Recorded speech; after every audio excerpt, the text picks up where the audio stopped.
Good morning. It is Thursday, February the 17th. I am Shane Seeley, and this is a CBC Morning Report. Leading our news this morning, some of Barbados' top local artists and producers are reacting positively and are already seeing the benefits of the curfew being lifted. Soca stars Lead Pipe and Mole were some of the first to experience performing for an audience after midnight just a few hours ago at Halo Ultra Lounge in St. Lawrence Gap. COVID-19 protocols were still in order at the venue, with health officials stationed at the entrance to check for proof of vaccination or a recent COVID-19 test, either PCR or rapid antigen. The event, dubbed a Soca Valentine, ended at 2 this morning. Speaking exclusively to the Morning Report after his performance, Mole said the entertainment industry is already looking much brighter for artists. It was slow at first, but it started to speed up a little bit. Air back at full force that, but it gained it. I mean like that. So once it get back to 100%, the outside music can come, boys can come, parties can come. I mean, I just shall for sure. Meanwhile, Lead Pipe agrees that bookings and business has immediately started to pick up. I hoping the best for the crop over. I wishing for the crop over. I got something in the arsenal there. So we wishing for crop over, man. We hoping for the best. So the people can come back out and see all the familiar faces and get back in the unity and the love for all that I was. Crop over's love. Producer Craig Mattick was also there, and he revealed that since the announcement, his recording studio is now fully booked. Studio fully booked out now. Things great. We got a lot of new music coming. Brand new Lead Pipe. We got a lot of artists like contacting me, trying to get in the studio. Yeah. Artists can finally make some money. You know, in the last 2 years, everybody stuck home, not doing anything. I think now that it's time that we can really like see all the talent come out. I want to hear what everybody was doing the last 2 years. I hope that people were not just sitting down doing nothing and working on the music, working on the craft, and let me see what 2022 got to offer. In other news this morning, we are hearing that government is considering converting the building once used by the Sterling Children's Home to transitional housing for down-on-their-luck single mothers. The Minister of People Empowerment and Elder Affairs, Kirk Humphrey, made the revelation as he fielded questions from the media during a briefing last evening. He says if approved, the facility would provide shelter for women and their children who find themselves at the mercy of the state with no place to sleep. We were thinking of the possibility, just thinking, it hasn't been approved, of the possibility of using that facility to be able to house these female, these single women with children who are often exposed. I mean, if the pandemic has taught me anything, it is that children, because Barbados is predominantly still a female-headed household society for the most part. And, you know, when these things come to bear, when you hear a female is evicted or a female doesn't have the revenue, it is normally a female and children, regrettably. And there's no place for them to go. So we were thinking about being able to retrofit that at least, to be able to house persons who find themselves in this state. And Parliamentary Secretary in the Ministry, Corey Lane, says the women would be taught skills such as farming to empower them to support themselves going forward. The comments were made following a courtesy call by a delegation from the European Union, which has just disbursed 5.8 million Barbados dollars in financial support. In all, Barbados is expected to receive close to $9 million to strengthen the country's social protection sector. The financial support is timely as the Minister Humphrey disclosed the number of people receiving assistance has grown from 3,500 to 6,500. He says as plans continue to restructure the ministry, a number of satellite offices will be established. What we're intending to do is to have these smaller satellite offices all over Barbados for the Ministry of Family Services, Department of Family Services. So instead of having to go to town to go to welfare, or instead of having to come to Warrens to access the ministry, you go to the various agencies that will be located in the communities. It makes it a lot easier. We'll take a break here and go to our COVID-19 updates.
Leading our COVID-19 updates, people who are potentially exposed to the virus will no longer be required to quarantine. In a news release from the Ministry of Health and Wellness, the Deputy Chief Medical Officer, Dr. Anton Best, explains that due to the highly infectious nature of the Omicron variant, plus its reduced virulence or disease severity, routine quarantine would not have been manageable by the public health officials at polyclinics. He adds that due to the measures such as physical distancing, hand hygiene and mask wearing, the absence of routine quarantine has not been detrimental to the success of the national response to COVID-19. Going forward, quarantining will only be required in select circumstances, such as in the case of unvaccinated travelers arriving into Barbados. Health officials are encouraging individuals who share homes with positive people to use all measures, such as physical distancing, masking, sanitizing, good ventilation, and all of these measures are expected to help reduce the risk of transmission. However, if the infected individual requires regular care, like a young child or an elderly person, the caregiver will need to quarantine under the guidance of public health officials. People in the workplace who have become exposed are not required to quarantine either. They are advised to get a rapid antigen test and then follow up with a PCR test after 3 days have passed to confirm they are negative. Now, Barbados has recorded 2 more COVID-19 related deaths. The 2 people, a 76-year-old fully vaccinated man and a 90-year-old unvaccinated woman, succumbed to the viral illness on Tuesday. That brings the death toll from COVID-19 here in Barbados to 305. Meanwhile, Barbados recorded 327 new COVID-19 cases, that's 147 males and 180 females, from 1,609 tests conducted by the Best dos Santos Public Health Lab on Tuesday. The cases comprise 52 youngsters under the age of 18. On that day, there were 126 people in isolation facilities, while 4,822 people were in home isolation. Guyana does not have any immediate plan to administer a 4th dose of the COVID-19 vaccine. The Minister of Health there, Dr. Frank Anthony, says the country is focused on administering more vaccines and booster doses, as we hear from NCN. Many countries are expanding COVID vaccine booster programs or shortening the gap between shots and even looking for 4th doses.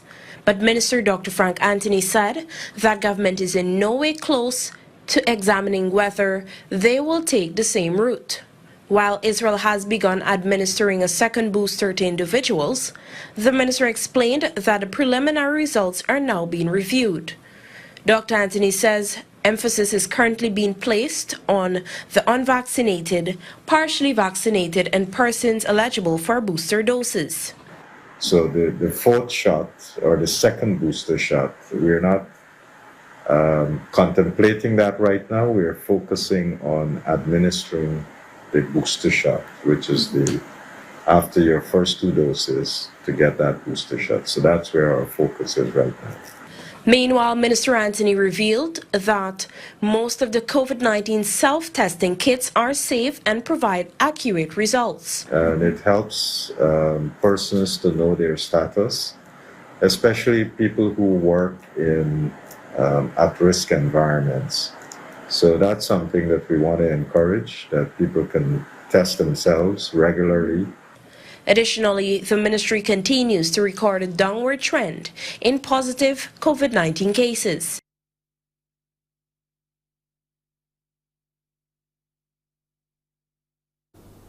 Jamaica's Health Minister, Dr. Christopher Tufton, has reminded citizens there that as the country moves away from curfews and restrictions, Jamaicans should continue to practice personal safety measures. Among the measures, the wearing of masks in public.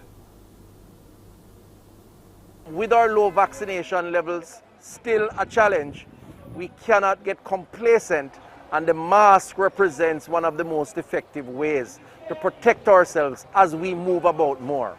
So the trade-off with moving about, having more time, as was announced, and access to your friends, to your family, to events, is that the virus is still around. Wear the mask of protection until further notice.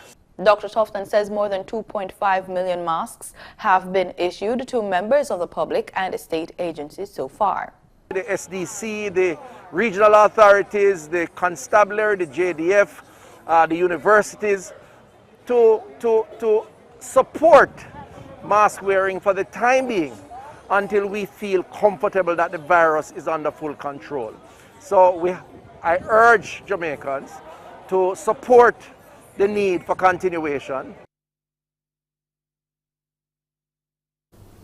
Austrian Chancellor Karl Nehammer said his government will drop most COVID-19 measures from March 5th. Only mask wearing in essential shops and on public transportation will remain compulsory, along with the entry restrictions at hospitals and other places with vulnerable groups. It's putting doubt on a recent law to make vaccination compulsory. Dominic Kane has the details. Key decisions being taken both in Berlin and in Vienna regarding the relaxation of the COVID restrictions that have been in place for such a long time. The motivating factor here being the belief by both governments that in March there will be an opportunity to relax the restrictions so that federally, both in Berlin and in Vienna, then people will no longer need to have to prove their vaccination status or their recovery status, just to have to be able to prove a negative test conducted recently. But the key thing here is both in Germany and in Austria, although that's a federal decision, each state will be able to interpret how it should implement that. So we know, for example, that the mayor of Vienna, remember Vienna is a state in the Federal Republic of Austria, well, that mayor has said, well, we're going to relax things slower, so people might still have to prove their status in terms of vaccination or in terms of recovery. But the point that's very much worth driving home here is that there had been a feeling that Austria was leading a trend where people were saying it was important to have a mandatory vaccine requirement. That is still the case in Austria. It will come into force in the middle of March, but there are those who now wonder whether it will really be enforced. And here too in Germany, although the federal government says it's committed to trying to get that implemented, there are many leading politicians, notably the Prime Minister of Bavaria, who say maybe we should slow down on that. So we're hearing about relaxation of COVID-19 protocols here in Barbados, in the region, and really across the world, as you just saw there. Time now to go over to Pearson to hear what he has for you on the Thursday edition of Mornin Barbados. Pearson? Thank you, Shane. Good morning, everyone. When you join me at 6:30 this morning, we'll continue going through the Faculty of Culture, Creative and Performing Arts. Today we're taking a look at dance and music, and they're having some tasters today as well, so you get a chance to find out what's in the program. We'll be meeting some exceptional young people, one of who stands tall, literally head and shoulders above all else. And we'll talk to him about his death-defying interests. We'll also meet a young woman who is part of a social media consortium that are looking to work with you as prospective employers as well, to be able to place yourselves socially among all else in the world to be spotted for your business. We'll talk about that and a whole lot more when you join me at 6:30 right here for Morning Barbados. It's back to you, Shane. Thank you, Pearson. Well, good news for your favorite parish. People up north, some relief is coming your way as far as water is concerned. The details to that story and others coming up right after this break.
Some much-needed relief is coming for residents of St. Lucie who have been experiencing discolored water supply and in some cases no supply. The assurance is coming from the acting Prime Minister Santi Bradshaw following a visit to some of the most affected communities in the Northern Parish. The Deputy Prime Minister was accompanied by the parliamentary representative and senior ministry officials. Ryan Broom reports. Speaking to members of the media following the visit, Minister Bradshaw said they were able to get first-hand accounts from the residents about the challenges they're facing on a daily basis. The team of officials included Parliamentary Secretary in the Ministry of Transport, Works and Water Resources with responsibility for water resources, Dr. Ramel Springer, St. Lucie MP Peter Phillips, Permanent Secretary Mark Cummins, and senior officials from the Barbados Water Authority. It was always our intention to come on the road to be able to hear from residents exactly the troubles that they were encountering as a result of the water shortages. In some cases it is also as a result of the quality of the water that is coming through the taps as well. And in particular, in this particular area that we're in right now, in Round Rock, we also have a situation where the water is not coming through the taps at all. And so I started there by saying to the general public that this is a very telling situation. We've walked this road before in terms of in the parish of St. John. We've also walked this road in the parish of St. Joseph and in St. Andrew. And I wanted to give the people of St. Lucie the assurance that the government, and in particular my ministry, is working assiduously to try to be able to work with the Water Authority to ensure that we are in a position to alleviate some of the challenges. Now, the minister says a combination of mains replacement and other measures will be put in motion in the coming months. She says while the work is ongoing, the number of community tanks will also be increased. She adds that 2 containerized desalination plants will also be deployed. Meanwhile, senior engineer with the BWA, Charles Leslie, says a combination of short, medium and long-term measures will be utilized. He said the short-term measures will include maintenance at the Allendale well. In terms of the medium-term measures, we're going to be looking, we're looking at the installation of 2 containerized desalination plants, one at the Hope in St. Lucie and the other one at Colleton. And what that would do, that will augment the existing supply, so we'll have more water coming into the supply. So during the dry periods, we would not then have the issue of not having sufficient water for the customers. And then in terms of the longer term solution, we're looking at mains replacement, aggressive mains replacement program across the length and breadth of the parish.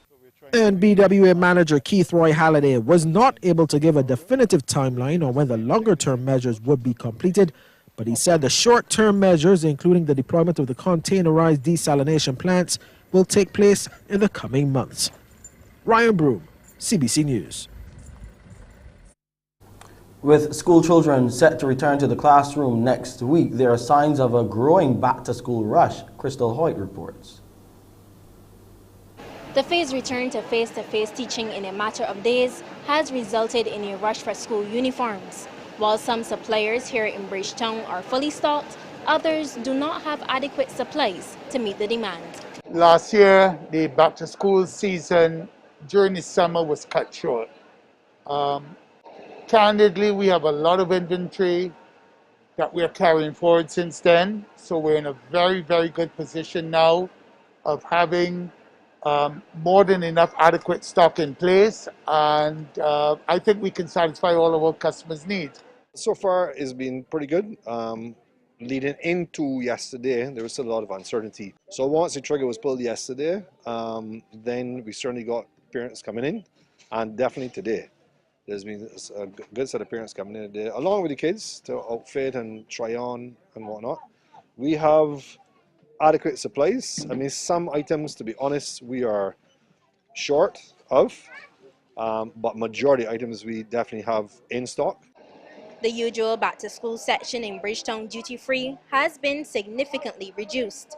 We have seen the increase of foot traffic as it relates to school. People have been asking about uniforms, bags, socks, shoes, and What we have here is what was left over, obviously, from the last back-to-school season. We are out of stock in some of the popular items, which are like the khaki pants and some shirts, but we have adequate stocks in like the socks and some of the bands. And what we have here is all 50% off. Parents have also responded to the news. Normally we buy 5, but now I reduced to 2. You can only do what you can do. You understand? But going back into school is a little skeptical. It's uncertain. I had to get a pass because after the lockdown, the children somehow grew. So I felt you had to buy pass. And the field, but I had no problem with it. I had no problem because the children themselves getting tired of being at home. Are you buying the usual 5 or have you reduced given these economic times? You had to reduce this time around. The Ministry of Education has made uniform exceptions and will allow students to wear their games clothes or a plain t-shirt and jeans on a case-by-case basis. Crystal Hoyt, CBC News.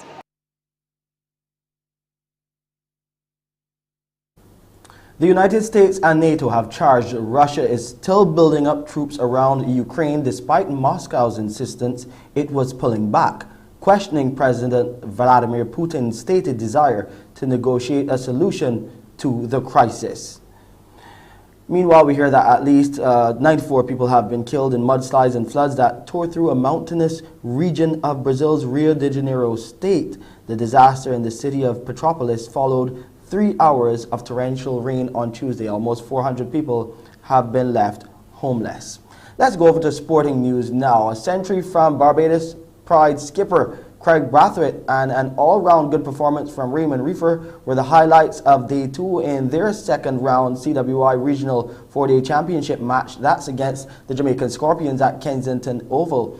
Brathwaite will resume this morning on Day 3 on 137. That included 12 fours, while Reefer is with him on 55 as the Pride reached 243 for 2 at stumps, still trailing on first innings by 85 runs.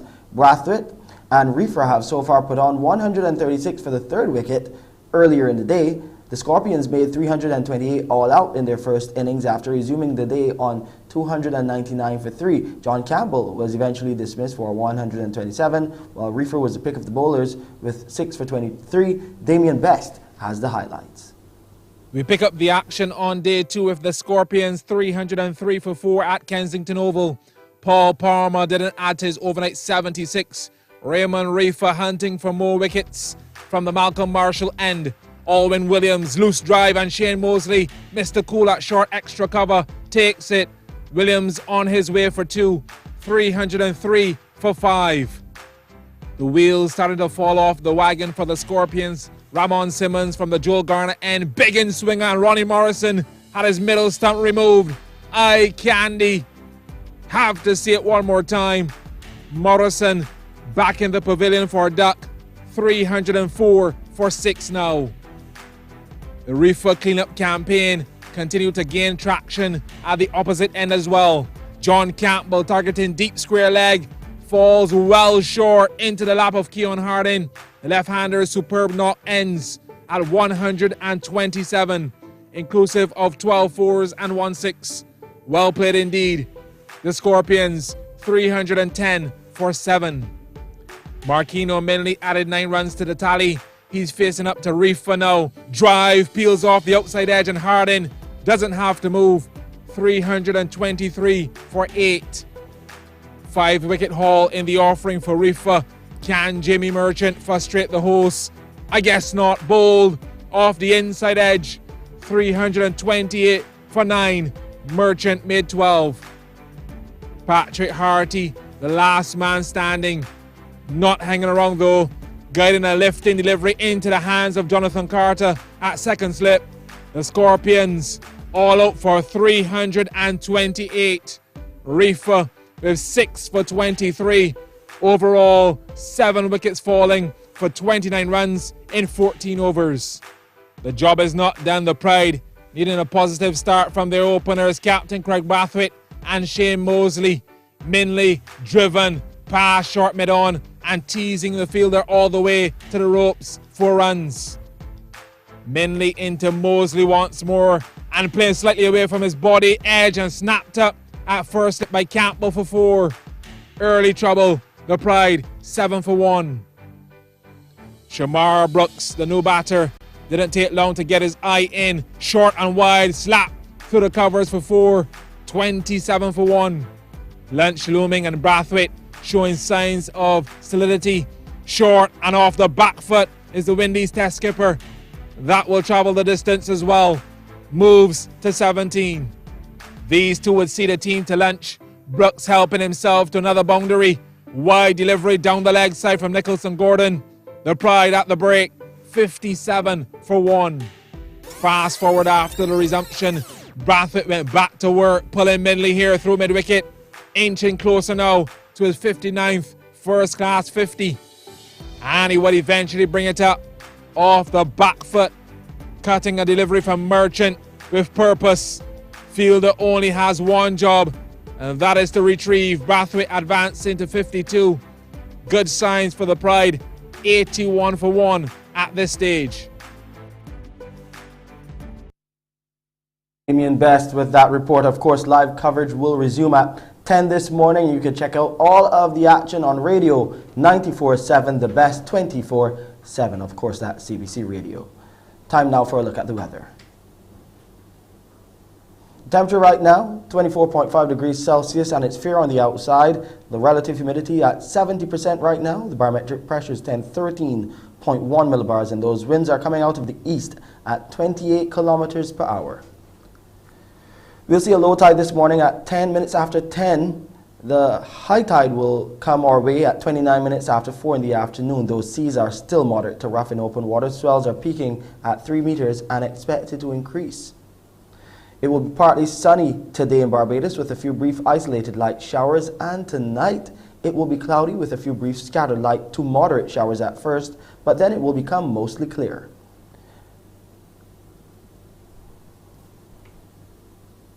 And that's it for this edition of the CBC Morning Report. I'm Shane Seeley. I'll be back at 7 with your headline news. Up next, Pearson Boyne with Mornin Barbados. Wake up, wake up, wake up, wake up. Barbados, get up. Good morning. Good morning, Barbados. Good morning. Good morning to you. Good morning. Morning, morning, morning.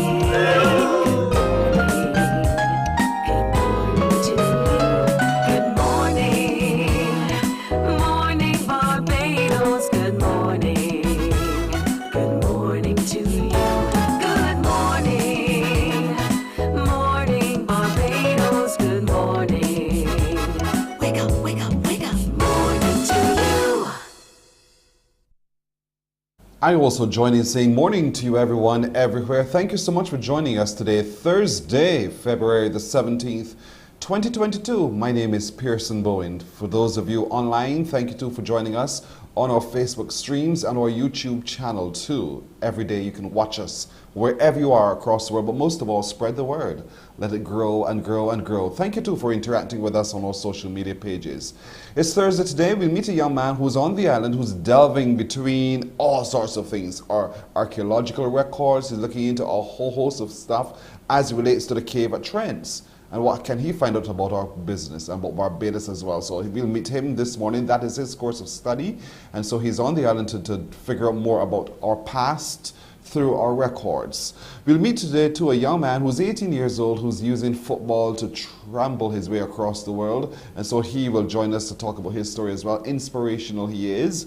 A young man too who stands head and shoulders above everyone else. A skill that most of you will be fearful to try. And so he'll talk to us about that. Today too, we'll give you the good decision of the day, we'll have you to guess the location, and a whole host as well. But let's get started by going back to the Faculty of Culture, Creative and Performing Arts at the University of the West Indies at Cave Hill. Today we want to look at music and dance. Joining us to talk a little bit about that is Dr. Stefan Walcott, who is the adjunct lecturer in the faculty, in particular music, and Aisha Kamishong, who is a lecturer in dance. Good morning, both of you.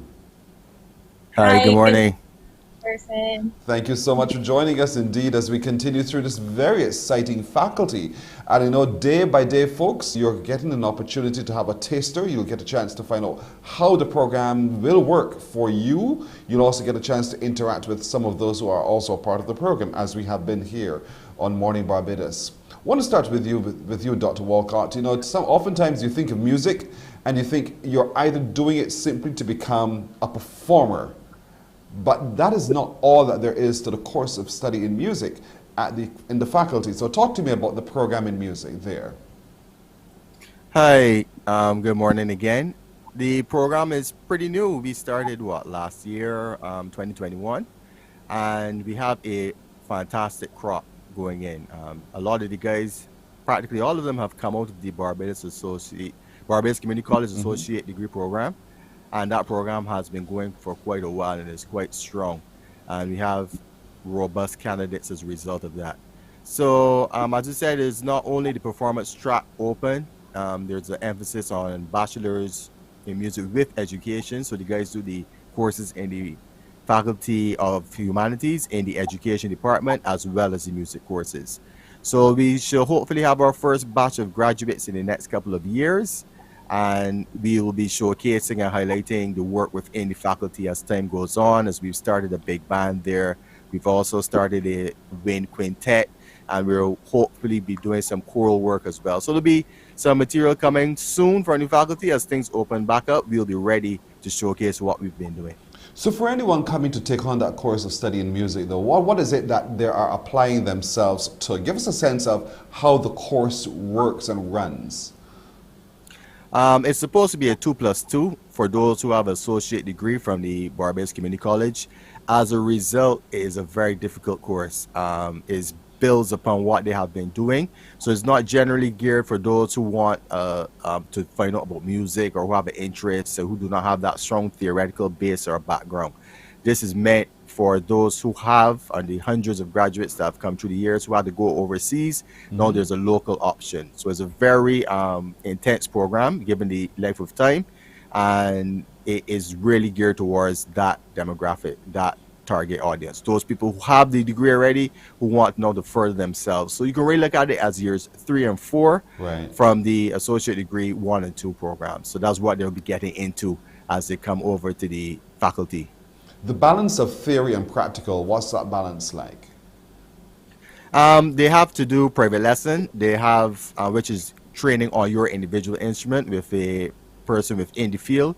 They also have to pass juries at the end of their private lessons and a recital to finally graduate. So that's the practical perspective. They also have to engage, or hopefully I'll advise them to engage with the big band in order to fulfill those ensemble requirements.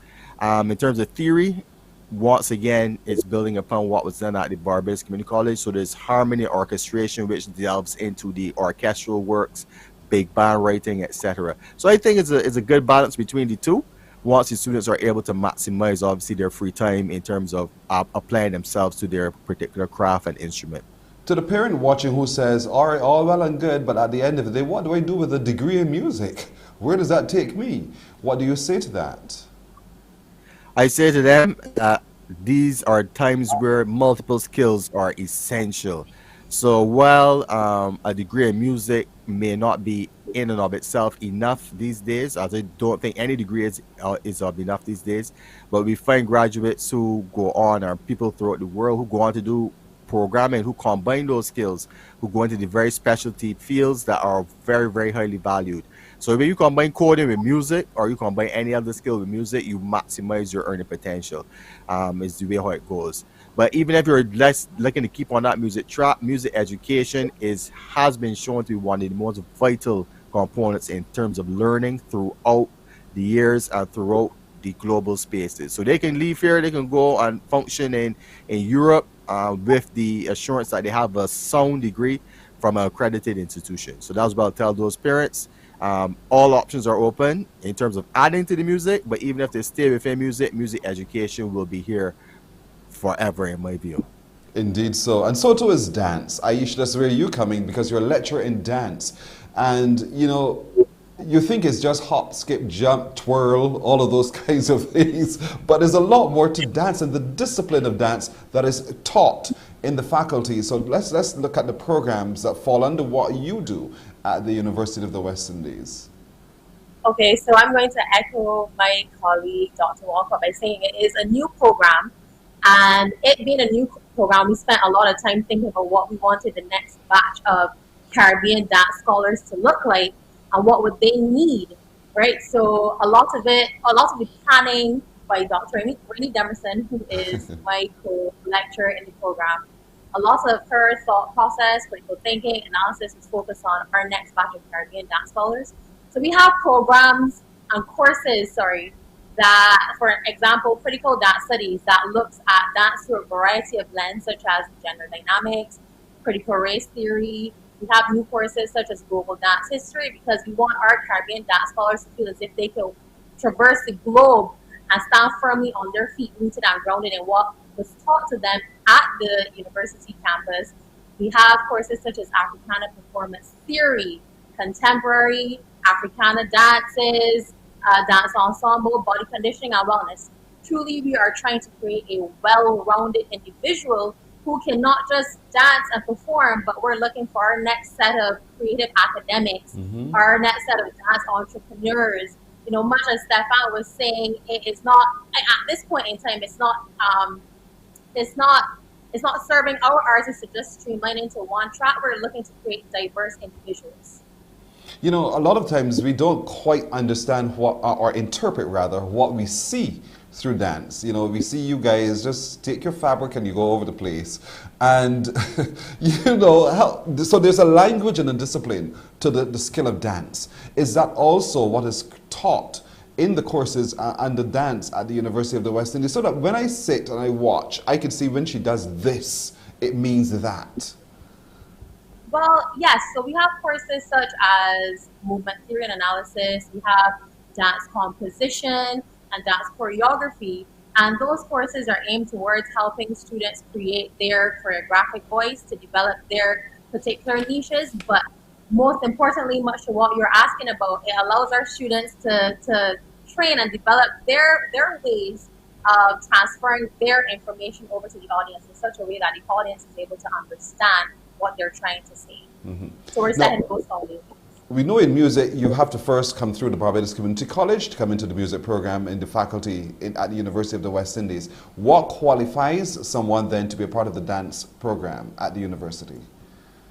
Well, currently entering our BFA program, we have an audition process. So you don't have to have necessarily gone to the Barbados Community College, although there is an advantage having gone to BCC first, because those students who've gone to BCC first, they get an exemption in their first year with the memorandum between the university and BCC. So they get exempted from their first year and they're allowed to enter straight into their second year because of the phenomenal foundational work that's being done at BCC. But our BFA dance students, we are looking for people who are interested in exploring, creating their voice. So even students who are training at our, and I'm going to say, fantastic dance schools around the island, because Barbados is producing a great crop of dancers. Students who are coming out of those dance schools, we know majority of them have the foundational basic skills to enter our program, because like I said, it's not solely based on that technique, but we're really trying to create a well-rounded, all-rounded student. So the theory is important, and as well as the practical. They're both equally important. So today there are going to be a number of taster sessions, particularly in dance. You want to talk to us a little bit about what people can log in to explore with you today? So today, Dr. Rainey Demerson, she put a lot of work into this program, into this very fantastic program. She will be having a classroom taster in dance with her, I believe it's her critical dance studies class. And the information can be found on the university website, or you can go to bit.ly/dance-taster to have an idea of what we are doing in the faculty. We also have our virtual dance concert, which is available online, I believe, up until the end of this week. You can visit our website at the FCCPA page to get further information on that. FCCPA is the Faculty of Creative and Performing, and you can get more information on that. Indeed. Dr. Walker, what about you? Is there anything from your side that we can engage with online today? Or maybe tomorrow? Yes, Pearson. Tomorrow we have Students Speak, where we address Rihanna identities, negotiating bodies and being in the New Republic. It sounds complicated. It's one of those academic titles, I know, but it's where the students got to speak about what is basically a burning issue, the issue of Rihanna becoming a national hero and being bestowed that honor. And they really provide passionate views because, as I said, I don't think necessarily we get enough of those voices coming through all the time, those young voices. So they really spoke up. I was moderating, so I tried to let them take the forum as much as possible and not try to lead the conversation one way or the other, really get the honest views of our students. Indeed. And let me come in quickly here. Just a slight correction. You do not have to have an associate degree to get into the program. We do have provisions for those outside, but you need, however, to have significant training in terms of theory and practical. Just a slight correction there. That's all right. And so if you want to know more, folks, there are all sorts of opportunities today online. You just go on, if you want to know where to find it too, kphil.uwi.edu. That's where you can go to check it out, or you can go on social to FCCPA KPhil that's on Facebook, and you can find out a whole lot more about it. Register as quickly as possible. There's also a Student Speak this afternoon, and it's looking at melanin and coils, negotiating bodies and being in the New Republic, moderated by Dr. John Hunt. And tomorrow, this is where Dr. Stefan Walcott hosts with you as well. So look out for all of those things in the exciting Faculty of Culture, Creative and Performing Arts. Thanks both of you, Dr. Stefan Walcott and Aisha Kamishong, for joining us this morning. And I hope that many young people avail themselves of these opportunities and most of all, enter the University of the West Indies to advance their studies and advance their skill sets as well. Thank you so much. Thank you, Pearson. Great to see you again on Mornin Barbados as well. Thank you, my friend. Thank you so much indeed. We'll take a break right here on Morning Barbados, and we're coming back with more in just a moment. Morning, morning, morning. Good morning. Good morning to you.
Morning, morning. Good morning. Good morning to you. We're 13 minutes now to go to 7 o'clock as we continue meeting some exceptional young people today. Let's get going with this young lady who is a part of a team going social SM marketing. They've just launched a new magazine, and certainly we want to hear more about the work of the consortium and what they're offering in that magazine. Mariah Greenwich is her name. Good morning to you, Mariah. Hi, good morning to you. Thank you so much for having me. You're very welcome indeed. Let's talk a little bit about the business. Going Social SM Marketing. Why have you done this? Okay, so Going Social Media Marketing is an online marketing agency. We specialize in, social media posts, content posts, web design. But I think the reason why I would have started this business is because I myself would have had a small business from the time I was in secondary school. And I realized that what would happen is that, Instagram and all the bigger businesses would often push my business aside rather, and I would not be able to be seen. And as a result, I decided that, well, marketing is expensive. Can I try this myself? And after doing a couple courses, realizing I actually really liked it, I decided to start Going Social Media Marketing, which is a hub for small businesses to be seen and recognized in what could be a very saturated market. I'm glad you called a word. I was just coming in my head to that, saturation. And oftentimes, is that a challenge that you meet when you engage with the people who you serve, that they're finding themselves as just a needle in a large haystack? Yes, definitely. And the thing that I would often ask them, is who is your target audience? What is your aim? What is your goal, right? What makes your brand unique, and how do we set your brand out apart from these other brands? Because if it is that you are offering something that can be easily accessible, you need to bring a product that is not along the same lines exactly, finding your own path, finding what best suits you or what best sets your brand apart. But social media in itself also, it can be hit and miss, because if I am not in your social sphere, I don't see. How do you marry social advertising versus traditional advertising? Right. So here is where the Down to Business magazine was birthed. I believe that we all love sitting, and lounging around and flipping through a magazine. So I decided, why not bring this thing that we loved to do previously into the digital era, where because what happens is that, as you said, if we are not on the algorithm, we are pushed off completely. Mm-hmm. So you bring all the businesses together in a flip book, where we have the element of tradition matching our current era, which is that of the digital age. So the flip book allows, when you say flip book, let you explain it. What do you mean by that? The flip book is basically digitizing the traditional magazine. Mm-hmm. So the magazine is not one that you scroll up and down on a PDF. You actually flip through the pages as though you were holding a magazine in your hand and reading it. So you have the same experience of turning pages, please. and perhaps going back to the page that you might have missed, that kind of thing. So that experience is what we're talking about. And so you've provided an opportunity for people to get down to business through this magazine. In terms of its compilation and getting it all together, how difficult or easy has it been for you? It has not been easy. It has been extremely difficult, if only because I'm working with a small team at this time. So we all had to kind of double on our tasks, and that made the workload a bit harder. But I think that though difficult, manageable, because if it is that you want something, you're going to do what you have to do and what is needed in order to succeed with that project. But moving to that point, though, you said at school you had your business, you realized that the competition was rough, you had to find a non-traditional way of doing it. But deciding to formalize the business would also require a whole host else of support. What kind of support did you have to get the business off the ground and going? Truthfully, I would have to give, all of the credit to my team. I was very fortunate to have friends that would have been in the same field. And my direct, I will call him my right-hand man, Stefan Brathwaite. And additionally, my chief editor, Dan Napoleon, they would have come on and helped me completely. And as a result, they were really the reason why I was able to get Going Social and Down to Business where it is currently. So it definitely is credit to my team. And I can't take all of the credit for myself. Yeah. So now your success story, can you share that with us? We love My a success story. story. Yes. I think that with regards to marketing, I can't, not that I can't, but this was never my intended route. You know what I Mm-hmm. mean? I went to school, I studied international relations, that is what my degree is in. But I do know that I have a passion for entrepreneurship. And as a result, I would have opened many businesses and they would have not failed, but they would have needed the recognition that I think that good marketing would have brought them. And I decided, you know what, why not market myself? And as a result, I started to do a couple things and I started to get some of my friends, small businesses involved. And they were basically my first clients. And then after that, and after them believing in me, I was able to then, move forward and be where I am today. What have you learned about yourself in the process, though? I learned that I work really well under pressure. I think that I always thought that I would crack. Yeah. And this magazine has been a true testament to how strong and how strong-willed I am, really. So I think that is the major thing that I would have learned about myself during this particular time. But in learning that about yourself, is there anyone else in your family or your circle of friends who you think would be surprised by knowing that you don't crack under pressure? I think that because I consider myself to be a serial entrepreneur, right? And I dive into many different fields. So as a result, I don't think that they will be very surprised that I don't crack under pressure, considering the workload that I usually took on previously. Yeah. But I think that there was more of a recognition for myself rather, because I thought that by now I would have been burnt completely out. So as this serial entrepreneur, as you term yourself, it suggests to me that you're the sort of person whose rolling stone will not gather moss, because it's going to roll and roll and try something new and try something else, reinvent yourself as you go. Yeah.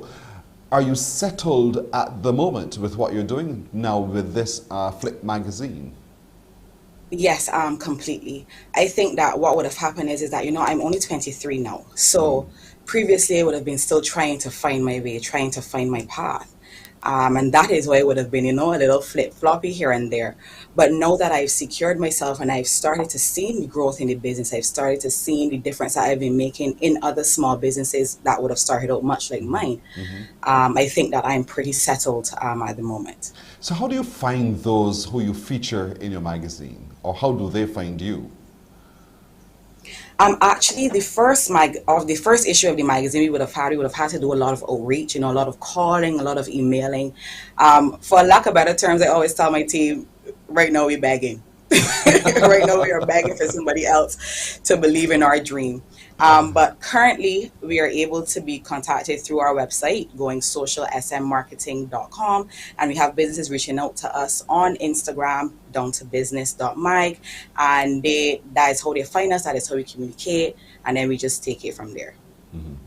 Well, and in terms of getting the acceptance, because you're only 23, you're a woman, there are those stereotypes that still exist. How have you been able to persevere, one, and then pierce through those stereotypes to get the nod to say, yes, I will work with you? How has that been for you? Well, fortunately for me, I have not had to deal with any face-to-face discrimination because of my age or because I am a woman. But I think that often I always carry myself, with pride, with poise. And as a result, once we're having those conversations and we get into what is needed, and I am able to express myself and explain and share what I love to do, I think that my prospects are very interested based on just that, based on just having that conversation, based on the mere fact that I know what I'm doing rather. I think that my age and my gender is pushed to the side, and what I have to say comes to the forefront. What do you say then to some young women who are watching, who look at you now as an inspiration, so that they too will not have to encounter those kinds of stereotypes, but based on how you've handled it, they now feel confident? What can you say to them? I would say to them that, confidence is indeed your best friend. And once you are self-assured, once you are aware of what you're doing, once you are comfortable with what you're doing, once you know your stuff, right? More often than not, things like your gender, your race, your age, these things are completely ignored and they focus on simply what you have to say. That's fantastic. Now, we've been flashing all of your contacts on the screen. I just want you to repeat them for us. So if there's anyone watching today who wants to contact you to avail themselves of the services you offer at goingsocialsmmarketing.com, tell us how to contact you so we can benefit from your expertise. Yes, so I can be contacted via email at goingsocialsmmarketing@gmail.com or on the website at goingsocialsmmarketing.com. Or by telephone 842-8924. 842-8924. Mariah Greenidge, it's been wonderful talking to you. Thank you so much for agreeing to come with us. There we're watching some of the information on your social, and we want to encourage you to continue being exceptional at what you do and to bring value to the business people with whom you interact as well. Pulling down someone's brand won't increase the quality of yours. What a great reminder every minute of every day. And so we were not going to pull your brand down. We've got to elevate it here at Mornin Barbados. And we encourage you to continue doing well what you do at the moment. And we look forward to even more from you, Mariah Greenidge. Thank you for being exceptional. We salute you today. Thank you. Thank you so much for having me. You're very welcome. You're very welcome indeed. Mariah Greenidge, and she is one of our exceptional young people who we were happy to introduce you to today. We'll take a break here. When we come back, another exceptional young person in the form of Shane Seeley, would you believe it? With the news right after this.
Morning, morning, morning. Good morning. Good morning to you. I did tell you we'll meet another exceptional young man. Here he is, Shane Seeley. Shane. Made me smile, Pearson, in my old age. Here's your headline news for this Thursday, February the 17th. Some of Barbados's top local acts and producers are already reacting positively and seeing the benefits from the curfew being lifted. Soca stars Lead Pipe and Mole were among some of the first performers to hit the stage after midnight just a few hours ago at Halo Ultra Lounge in St. Lawrence Gap. COVID-19 protocols were still in force at the venue, with health officials stationed outside of the entrance to check for proof of vaccination or a recent COVID-19 test, either PCR or rapid antigen.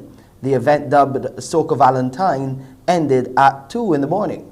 Speaking exclusively to the Morning Report after his performance, Mole says the entertainment industry is already looking much brighter for artists. Picking back up. It was slow at first, but it started to speed up a little bit. Here back at full force that, but it gained it. I mean like that. So once it get back to 100%, the outside music gonna come, boys gonna come, parties gonna come. I mean I just shall for sure. Lead Pipe, meanwhile, agrees that bookings and business has immediately started to pick up. He's hoping for news now on Crop Over 2022. I hoping the best for the Crop Over. I wishing for the Crop Over. I got something in the arsenal there. So we wishing for Crop Over, man. We hoping for the best. So the people will come back out and see all the familiar faces and get back in the unity and the love for all that I was. Crop Over's love. And producer Craig Matic revealed that since the announcement, his recording studio is fully booked. Studio fully booked out now. Things great. We got a lot of new music coming.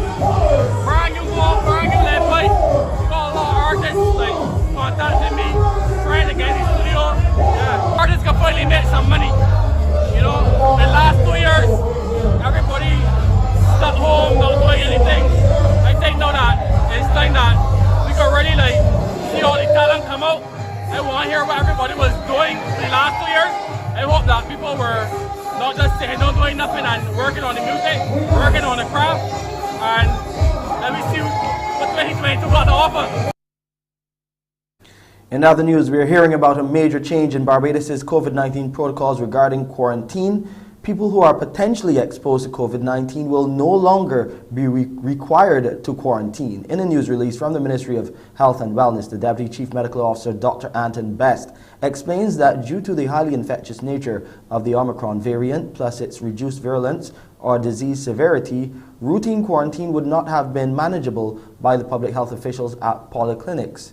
He adds that due to measures such as physical distancing, hand hygiene and mask wearing, the absence of routine quarantine has not been detrimental to the success of the national response to COVID-19. Going forward, quarantining will only be required in select circumstances, such as in the case of an unvaccinated traveler arriving into Barbados. Health officials are encouraging individuals who share homes with positive people to use all measures such as physical distancing, masking, sanitizing, and good ventilation to reduce the risk of transmission. However, if the infected individual requires regular care, like a young child or an elderly person, the caregiver will need to quarantine under the guidance of public health officials.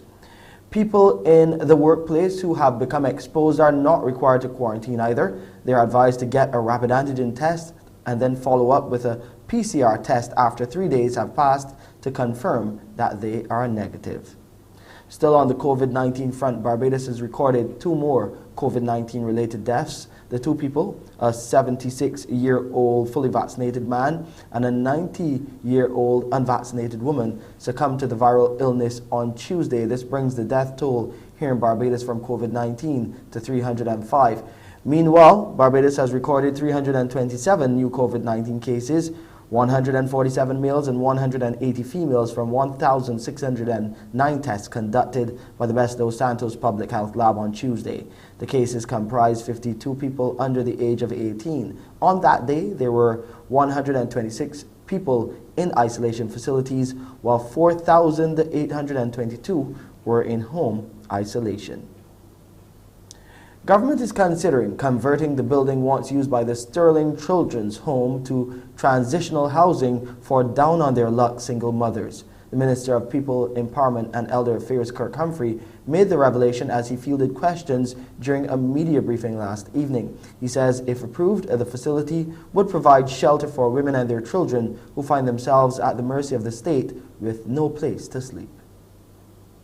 We were thinking of the possibility, it hasn't been approved, of the possibility of using that facility to be able to house these female, these single women with children who are often exposed. I mean, if the pandemic has taught me anything, it is that children, because Barbados is predominantly still a female-headed household society for the most part.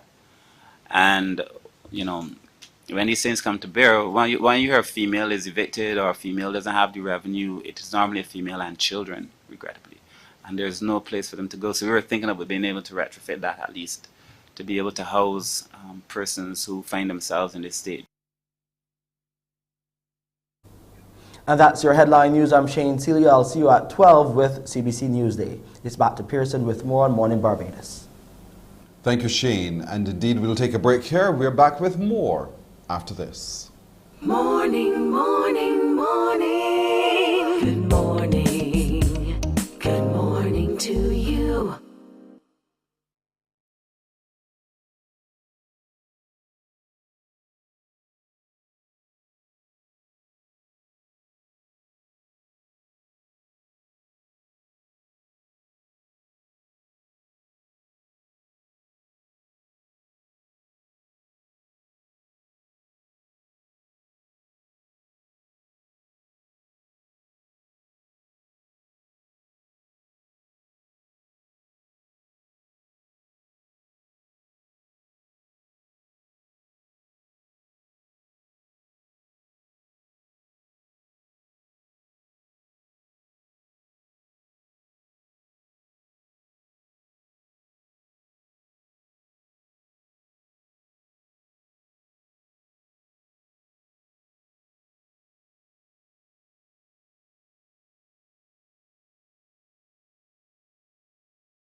Morning, morning, morning. Good morning.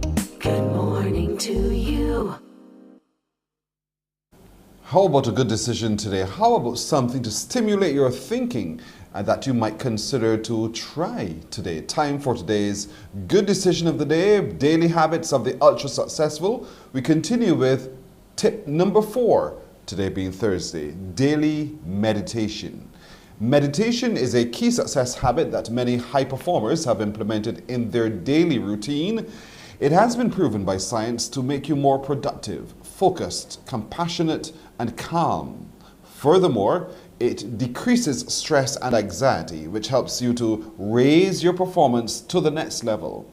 Meditation will not make you lose your edge or become more passive. In fact, it will make you better at focusing on the important stuff, clearing away the clutter, and making disciplined decisions with more ease. So take some time, somewhere quiet, to focus in, to clear the clutter, focus on the important stuff, and perhaps make more disciplined decisions with ease. Meditation is what we urge you to consider as a good decision for today. All part of moving towards becoming ultra successful. We'll take a break right here. When we come back, we're asking you to guess the location. Yeah, we have something to test your mind with. So stand by to give me a call. You know the numbers right after this break. Morning, morning, morning. Good morning. Good morning to you.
Morning, morning. Good morning.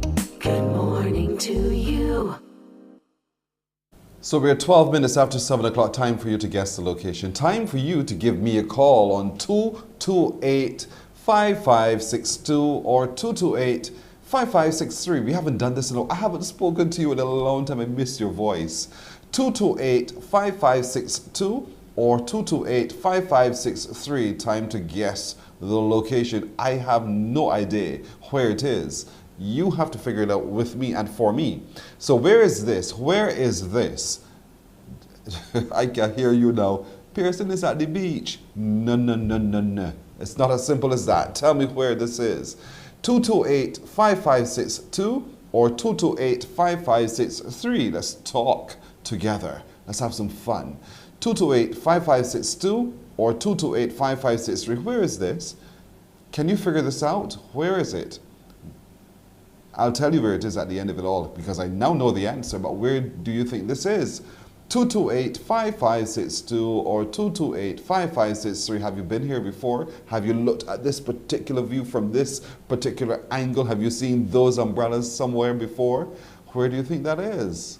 228-5562 or 228-5563. Get on the phone. Let's get talking.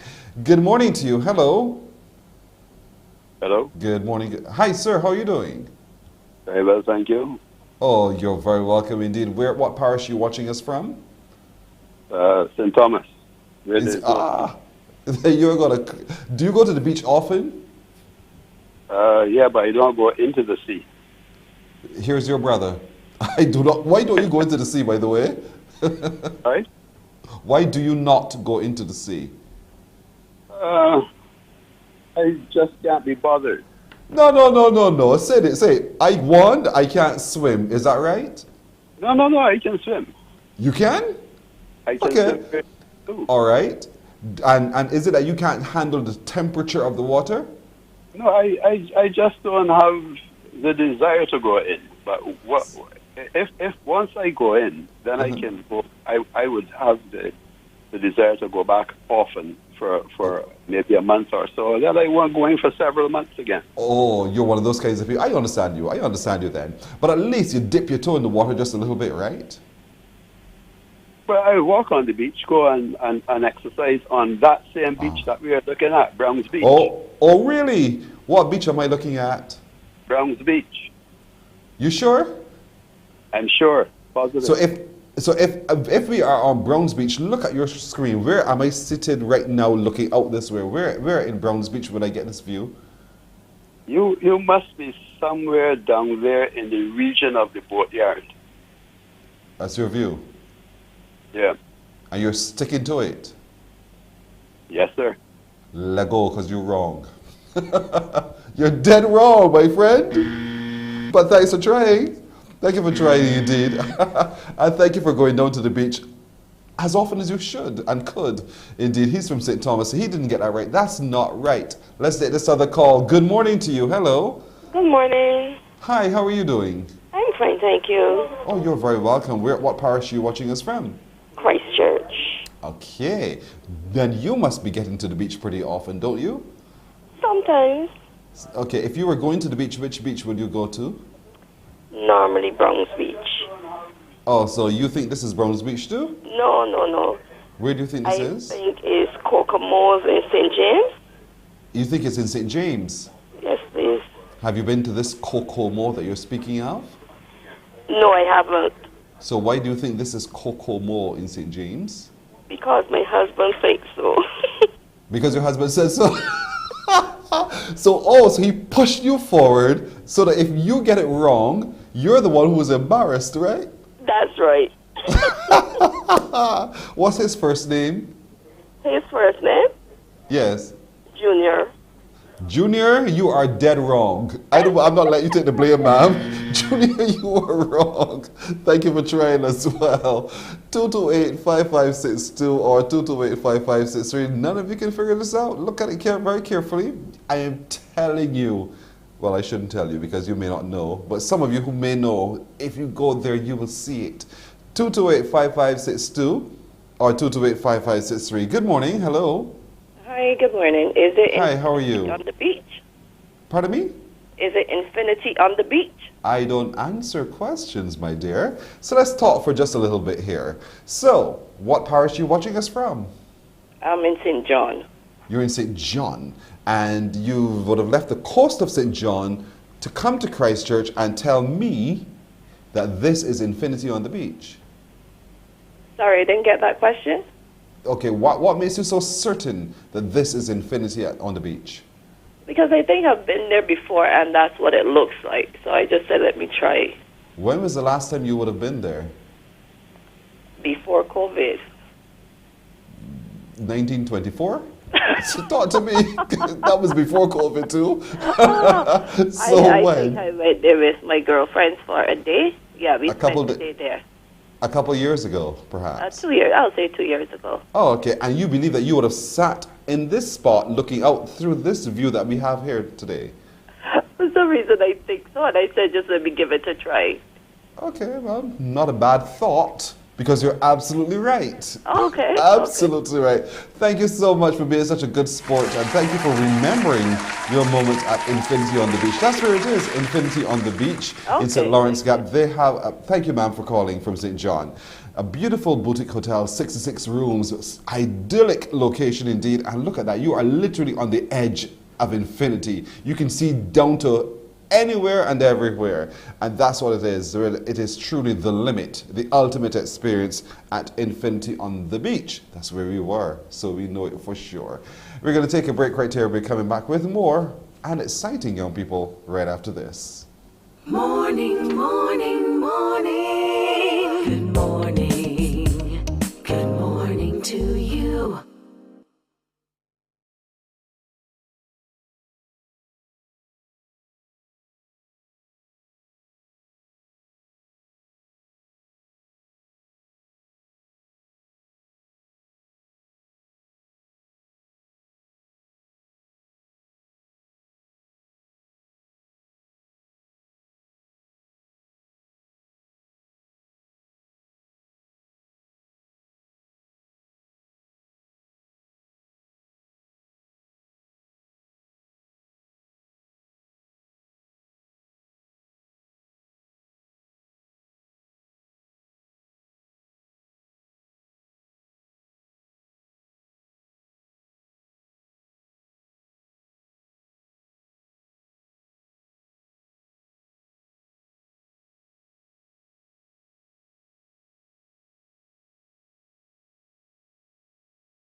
Morning, morning. Good morning.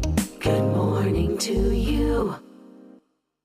All right, look at that. It's 20 minutes after 7 o'clock. Now let's meet another exceptional young person. This one is exceptional. He's doing things that I will not do. I'm telling you indeed. His name is Jamal Goddard, and believe it or not, he is a stilt walker. Me? Nah. Jamal, good morning to you. Hi, good morning, Pearson. How are you doing, Jamal? I'm good. How are you? I'm doing well. Thank you for asking. Now listen, Jamal, what would have crossed your mind to get involved in stilt walking? Well, as a youngster coming up, I started stilt walking at St. George Primary School in the National Culture Foundation program that they do in school for encouraging the youth into the culture that they have going on, such as the tuck band, the monosalis, and stilt walkers. Right.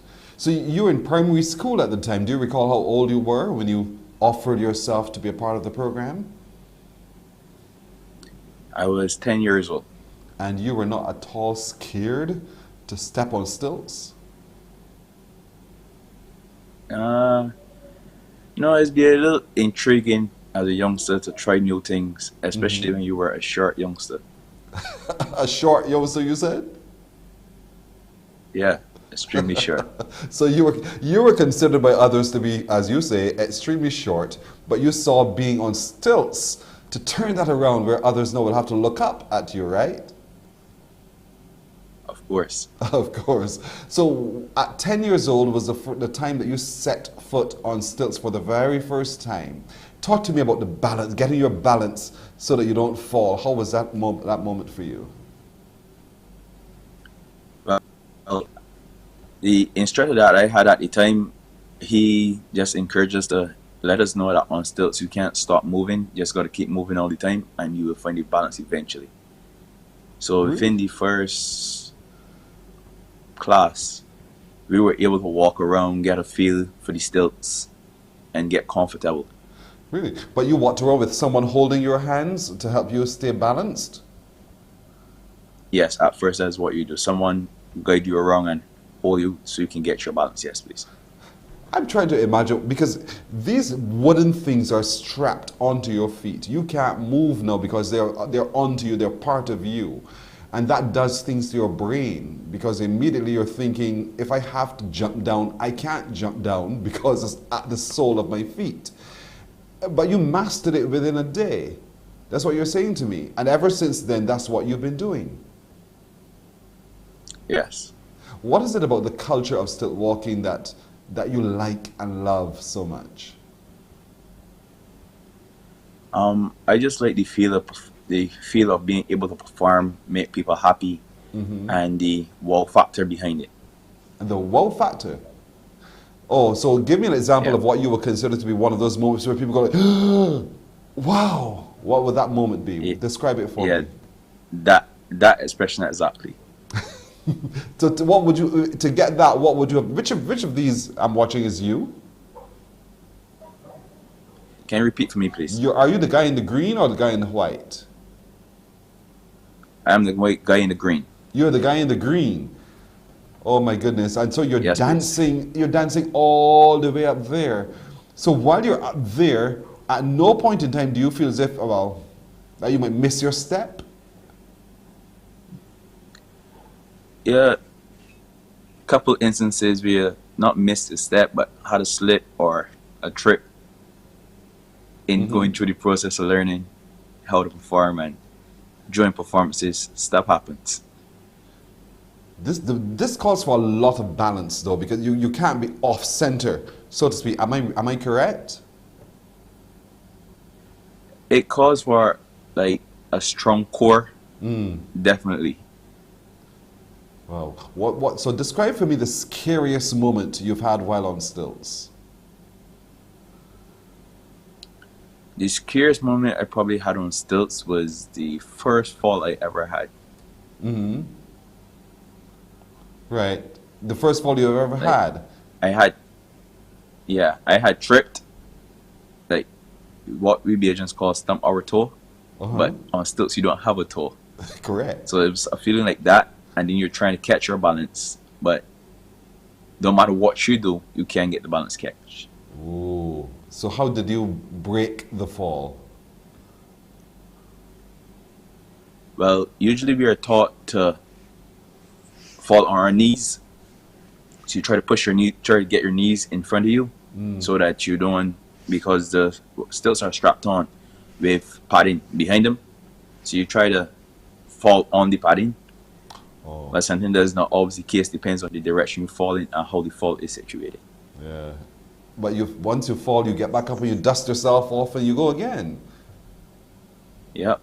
So we saw you there performing before so many people. How thrilling was that experience for you?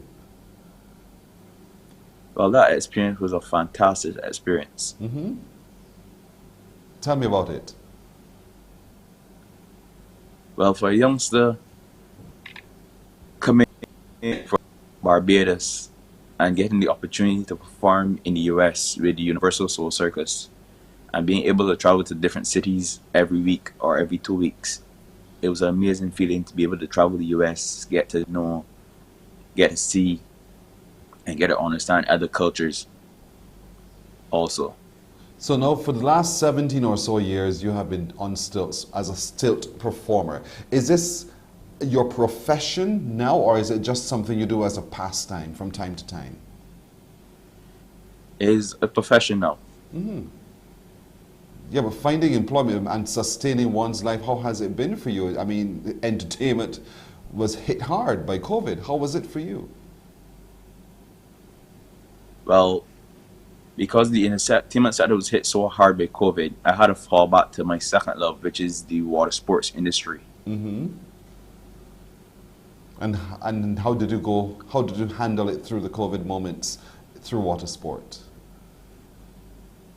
Well, I currently work at Sandals Barbados in the water sports sector, where they have been strong through COVID, especially since they had gotten the little east reopen and stuff. So yeah, that actually helped keep stuff together during this COVID period. So some would consider you to be a bit of a daredevil. I mean, still walking water sports. You know, there are some mothers who look and think that those are very dangerous endeavors, but you don't see it that way. Well, I don't, but as your mothers do. Mine was at first, and then my grandmother, she wasn't really having it with the still walking and the extracurricular activities. She was like, you need to settle down and for books and stuff. But I don't have a problem with books, but sometimes I believe there's other ways a child should be able to express themselves. Agree with you completely. I must give them the air and the space to be able to express themselves completely. So you would have worked with Pedro Arthur. He would have helped you hone the skill. Who else would have worked with you so that you perfect the skill of stilt walking? Dana Gittins as well. He's another stilt walker. I've been mentored also a little by Ify, the original, one of the original stilt walker, original stilt walker in Barbados. I know. What do you say to youngsters today who look on in fascination at what you do, how tall you stand, the kind of death-defying feats that you engage in while on stilts, and consider it for themselves? What do you say to them about getting involved in the craft of stilt walking? Well, I say to youngsters that look on are really intrigued by it, it is something good you should get into. It takes you places that only one can dream of. You get to travel the world once you become a great stilt walker. So you should at least give it a try. Don't knock it and say, well, no, ain't for me because I'm afraid of heights. I was at first, and you get pretty comfortable pretty quickly. There you guys are being very clownish. This is quite funny indeed. So anywhere is your surface in which to perform, and you're not afraid to do so. And that's the beauty of what you do. And so you've been doing it now over 17 years. You're also into water sport, and you are loving every moment of your life. This is fun. What else do you want to be able to do, Jamal, so that Jamal lives his best self? Can you give me 1 second, please, person? That's your phone? Yeah, Jamal's alarm is going off. You see, that happens from time to time. The alarm sounds and it triggers you, and it wouldn't stop. I know, don't you know that? The alarm just wouldn't stop as much as you will it to stop, but you have to really attend to it. It becomes like a noise in the atmosphere. But Jamal is one of those young men today who considers stilt walking not to be scary, but something that he's passionate about. For over 17 years he's been doing so, entertaining audiences everywhere.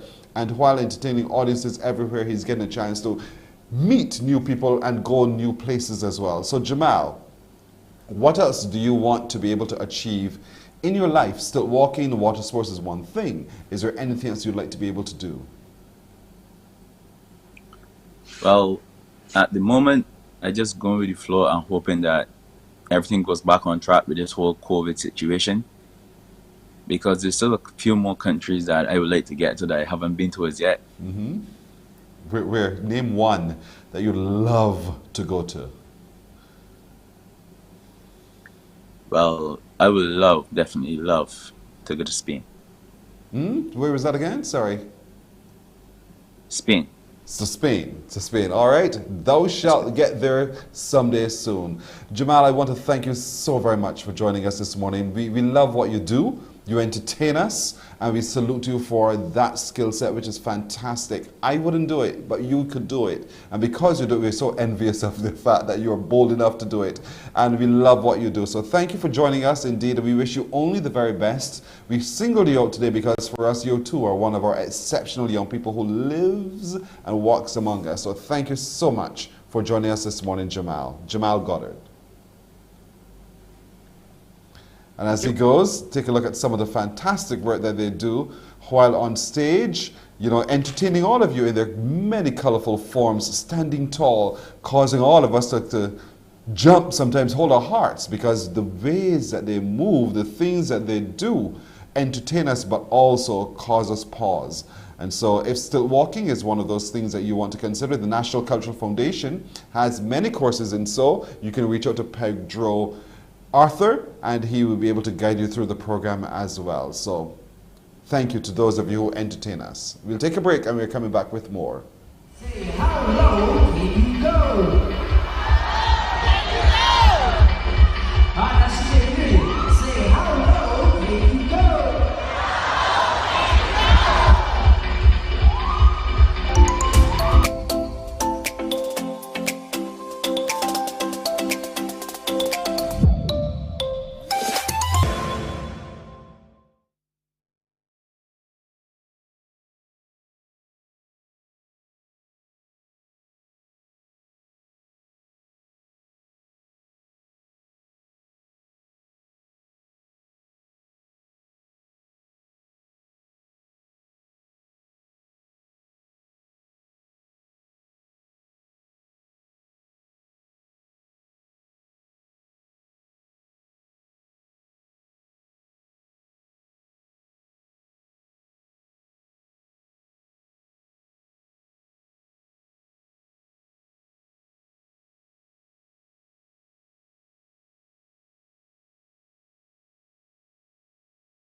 Our next exceptional young man is one who proves the fact that one can be smart and one can also play sport. Tanaz Ford is his name. He is a Thorn. Tanaz Thorn is his name. He's a former student of the Ellerslie School. He joins us now. Good morning to you, Tanaz. Hey, good morning, Mr. Pearson. Good morning, Barbados. Thank you for joining us, Tanaz. And I'm so happy to join with you today because you're doing very well at 18 years old. You have already under your belt 9 CSCs. You've got them all covered, settled down. So, I mean, you're clearly quite bright. The valedictorian at your class in 6th form as well. And outstanding student for 3 consecutive terms. You are a top performer in your academics. How are you staying so focused? It's basically discipline and time management. That's all it really is. You just gotta stay disciplined. If you want something, you have to go for it. You have to make sacrifices. So it's just about discipline, basically. Who told you all of that so that you knew that you had to apply it to school, that you need to remain disciplined and focused? Did anybody say that to you or that naturally came from you? Not necessarily, it was sort of naturally, but I had help from my mother and my father, and I then had like certain role models, seeing people on Instagram giving me inspirational motivation and speeches just kept me going. So here you are receiving some of your prizes at school, at the Ellerslie School. And I know a lot of times people will look at the Ellerslie School and say, oh, I'd say, what? What do you say to people about the Ellerslie School to make them so proud of the school that you attended?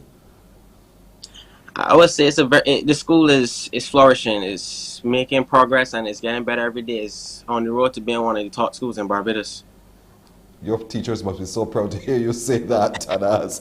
It's on the way to becoming one of the best. I mean, you're one of the first 6 forms in recent times. So there you are now. But you're also into football.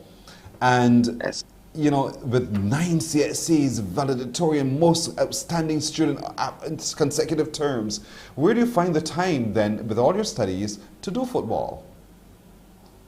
It basically worked out for me in a lucky way in terms of how my time is management. And when I had football, mostly time I played football like nighttime. So like during the day, I would mostly have time for school and stuff. So it was really like a lucky draw for me, I would say. Mm-hmm. But football became a keen interest of yours, right? Yeah, so when I was small, I used to like playing football. My father was a footballer. I grew up playing football, watching football. My first birthday gift was a football. So. At least you remember that. My first birthday gift was a football. So everywhere you went, it was just football because football was a part of the family. Daddy was a part of it too. And it continues to be part of your passion. What particular area of football is it? Are you the goalkeeper, the forward? I don't know. What are you? I play. I'm a attacker. I play like left wing, right wing, forward. I play midfield, but really like to play anywhere in field. So I can be more diverse. That's a lot of running about though, for real. Yeah, you got to be fit. That is where I'm coming to. I'm glad you said it. Because fitness is going to be a critical part of being successful on the football pitch. So how are you? How is your fitness regime? I try to do something every day. Not like there's rest days. Like during the weekends, I want to like active rest. I would do something light, but I make sure I'm active every day so my fitness wouldn't drop because it drops pretty quickly. Like within a week, you can lose your fitness. So you have to keep it up. Yeah, I'm not as fit as you, so you can imagine I lost my fitness years ago, you know, but that's all right. I am not complaining. So building in the time for all of these things is critical to you because you have a lifelong goal. There's something you're trying to achieve. Can you describe for us what it is that you, Tanaz, would want out of life that you want to achieve? To be honest, the overall thing, I just want to be stable in life or happy, successful, I guess. I want to be a professional footballer because I just fell in love with football. I just want to be happy doing something that I love and I can make money while doing it. And while I'm good at it, I can do it too. Yeah. So that's just basically what the base of what I'm going for right now and what I set out for myself. So how are you doing that? How are you setting yourself up to achieve those things that you set for yourself? What are you doing? I'm just taking it day by day and making sure I have the correct, doing my certain research, figuring out what it takes, what I have to do, and making sure that I am proactive and ready before anything comes, so I won't have to like rush or be unprepared when certain circumstances come that I have to face. I'm told that you're currently in the process of speaking to some colleges and coaches and applying for scholarships as well. How has that been going for you? It's been going good, but it's a bit different because of how the school system is set up. I having a little bit of difficulties understanding, so I had to get a little help and do some research to understand what are the certain things I have to get done in terms of signing up for NCAA, which is supposed to be national collegiate level. So I had to sign up for that to be eligible to play football, college football, and then I had to get a GPA. So I had to transfer my grades to GPA. So it was a lot of like the transition was a bit rough, but I got through it. And you're persevering, You're in the Barbados Soccer Academy as well. So talk to us about the discipline that program brings to what you're doing. The Barbados Soccer Academy brings more than just you playing soccer. It's more just about just training and playing football. It actually focuses a lot more on academics, which is a key part in being a professional footballer, being successful in football. And it helps you with like being disciplined, hardworking, academics, good table manners. It actually goes like a way. Like, it betters your life to be a better man, I would say, because it teaches you just more than football and academics. It just teaches you like life lessons, I guess. That's fantastic. So Jack, no doubt, keeps you guys very busy, very focused, because I know Jack understands the balance between academics and the sport. And so he wants to build you out to be very rounded young men. You say that you want to become, yes, a professional footballer, but I'm told that you also want to become a business investor? Yes, please. Talk to me about what that means to you to become, what you need to do to become a business investor. What it means is that I'm not going to be playing football for the rest of my life, so I don't want to just sit down on the money that I made from football or just relax after football. I would like to, like, being a business investor is taking the investments or the capital I gain from playing football and investing in different businesses, like investing in a technology business, investing in food, in beauty, anything like that, so that I have like a constant flow of money, a constant cash flow. So that way, if I stop playing football, get injured early. I still have something to fall back on, and so as well as my future, my children, they have something to build on. Tanaz, you have your head on. You have your head on. I love it. Your conversations with your father, though, you said your father would have played football as well, or plays football too. I can well imagine the kinds of arguments and discussions both of you have. Talk to me about that relationship with daddy and around football. How does it go? Well, the thing is, it's not really much about arguments with my father because we He's same always thing, right. but the only arguments will come with international football because we don't support the same international side. I would support Brazil. He would support Argentina. That's the only arguments we have. But we're both Manchester United fans, so it's not really much arguments. It's more discussions and our point of views of what they should do better in turn to make a better squad. Yes. Is he one of the, I can imagine he's at the sideline also cheering you on. But is he one that also says, you know, Tanaz, you could have, that kind of discussion happens as well, where he figures you could have, and he wants you to get it right. Do you have those kinds of conversations? Yes, for sure, definitely. On a regular, like sometimes he analyzes my games and tells me that I need to do this better and I have to do this and I should be going outside and doing this. Always adding, always critiquing me, but it's good. It's constructive criticism. You are lucky to have that support from your daddy indeed. So your favorite player, whether locally or internationally, is whom? Neymar Jr. Why? I mean, like, if you ever watch him play, you could just get that by yourself. He's a very talented player. He has a lot of flair. I just like his playing style. It suits my personality, and his personality is awesome as well. Well, as I can, like, what I saw from like social media and how he plays on the field, I just fell in love with him. All right, so his style you like. And you said your favorite team is Manchester United? Yes, please. You could imagine what my technical director is saying in my ear, right? Boo! He said, can't be that. That's all right. So why is that team your favorite team, by the way? It's basically around the same thing how I got into football. I grew up watching Manchester United because my father was a Manchester fan, so I honestly fell in love with how they play. And like back then, those times nobody kind of argue being a Manchester fan because you're unstoppable. So it basically like watching the greatest people play, watching everybody cheering them on. And I was just like, I just wanted to be out there. So that's why I got fell in love with Manchester United. Are you happy at the moment, Tanaz, with life and all that it brings that it's been giving you? Well, I'm here right now, so I can't do nothing but be happy. There are people that can't be here, so all I can do is smile. Just be grateful for life. Listen, so many people are commenting on our social media. Tanaz, you are so right. Keep that thought going. We are very proud of you. They're talking about you online. That's because you are really quite exceptional. I like the fact that your head is on. You clearly know what you want to achieve. You are able to say it. You're quite articulate. You're engaging. You're a bright young man. And the future clearly is very, very bright for you as well. Pleased to meet you today, Tanaz Thorne. I wish you only the very best in your endeavor to become a professional footballer and eventually a business investor. Clearly you know what it is you want to do. And the support of your family is very heartwarming as well. I love it, especially when fathers step up and get involved. Thank you for joining us this morning, Tanaz. All the best. There you are at the Indoor Athletic Complex, IGM Academy.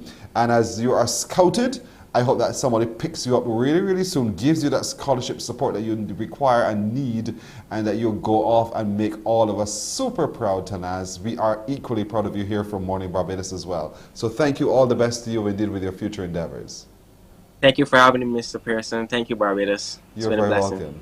Likewise. Tanaz Thorne, former student of the Ellerslie School, 9 CSCs already, valedictorian, 6th form student, consecutively being the most outstanding student into football, wants to become a professional footballer and a business investor. That young man is a star on the rise, and we will track his progress as he goes as well. We'll take a break right here. We're coming back with more on Morning Barbados.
11 minutes now to go to the hour of 8 o'clock. This next young man loves to study history, the past, but he's also very interested in the past use and production of metals in society and how human beings have been able through that industrial age to make their way through life. His name is Stephen Harris. He is a PhD candidate at the University of Syracuse. Good morning to you, Stephen. Let's see if we can get his voice coming into my ear. Let's see if we can get Stephen coming to us. Stephen is here.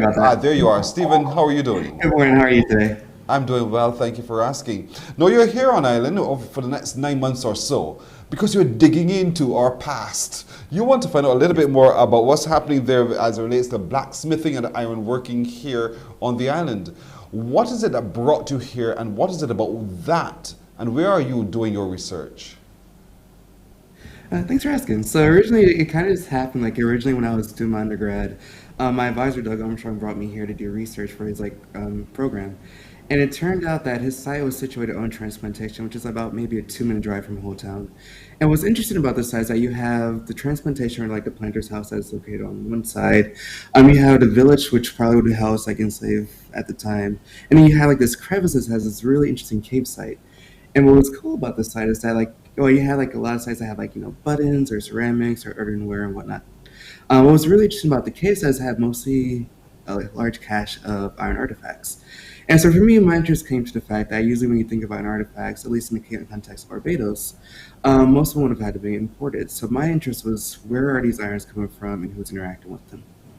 Right, so these artifacts tell the tale of a time and how we were able to live and use and work as well. So what is it, can you give us a sense of the physical pieces that you're actually examining so you get a greater picture of our past? Can you share that with us?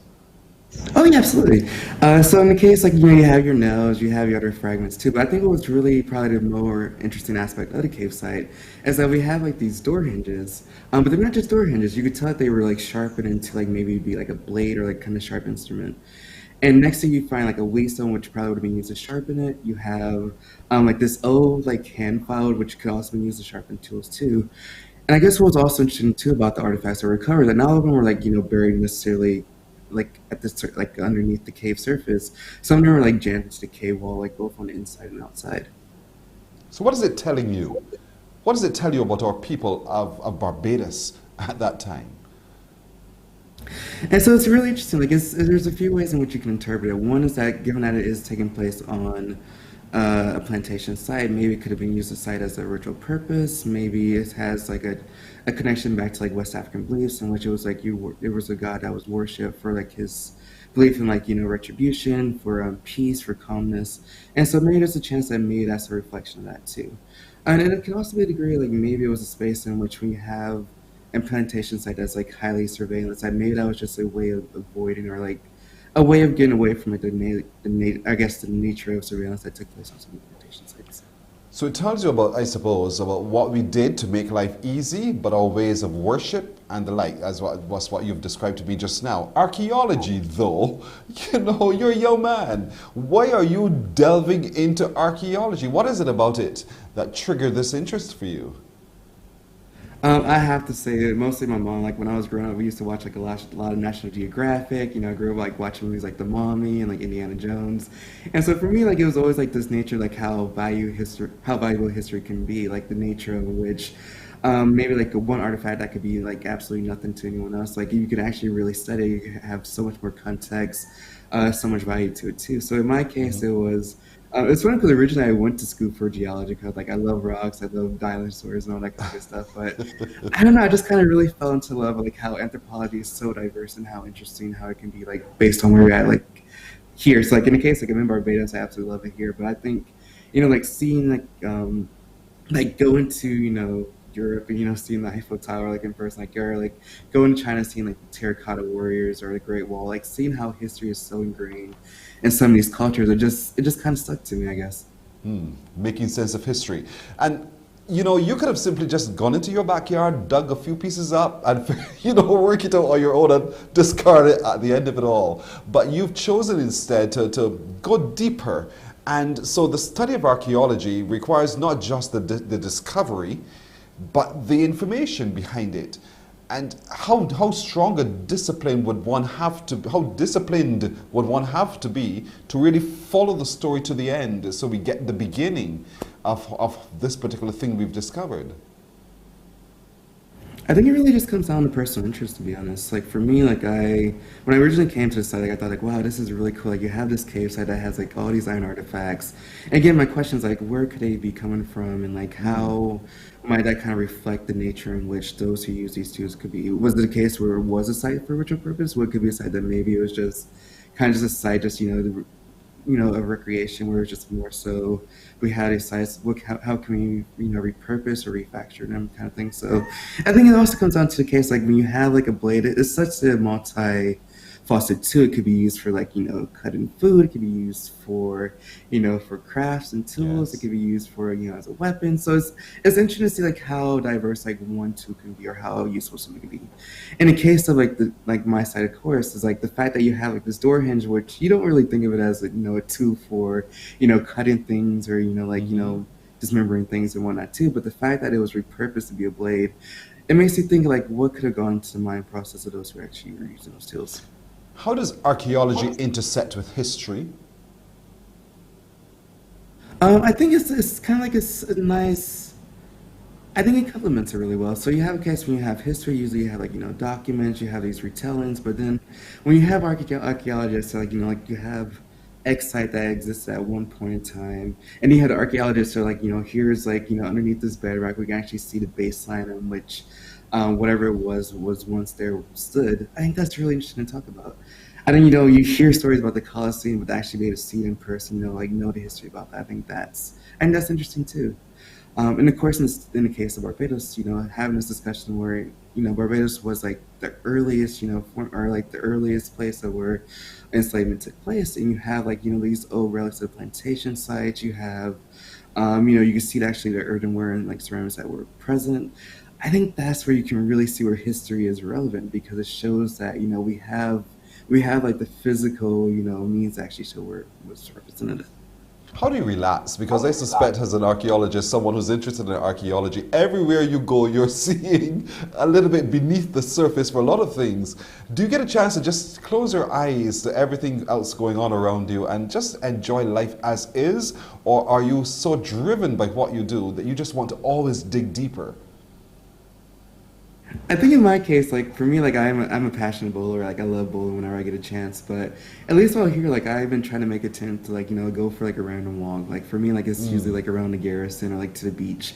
Cause again, like there's so many nice sights to see just in Barbados alone. And so for me, like actually having like I could take a bus, go to Harrison Cave or go check out the Flower Cave, or I have like an excuse to go down to Oysters and get me some fish. I think definitely getting outdoors has definitely like been my soothing presence.